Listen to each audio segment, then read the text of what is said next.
så i gang med at åbne en øl på, ligesom man gør med champagne. Vi er hos Grande Select, og vi har en anden her på besøg.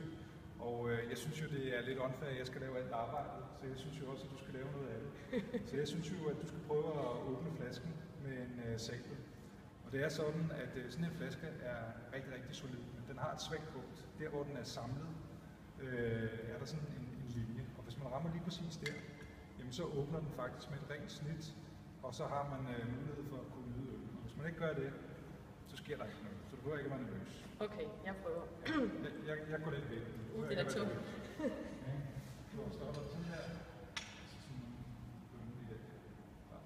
Sådan der. Flot. Du kan se proppen, den var i langt. Det var helt derovre og hele vejen. Jo, det lykkedes de første hug. Det er meget flot. Det er meget, meget flot. Og jeg kan sige, det sjove er, at det er faktisk kvinder næsten bedre til det end mænd. Fordi mænd, de har en anden tendens til, at de bare får... bedre føling med den slags. Lige præcis. Så ja. Nu synes jeg, vi skal gå ned og nyde den. Ja.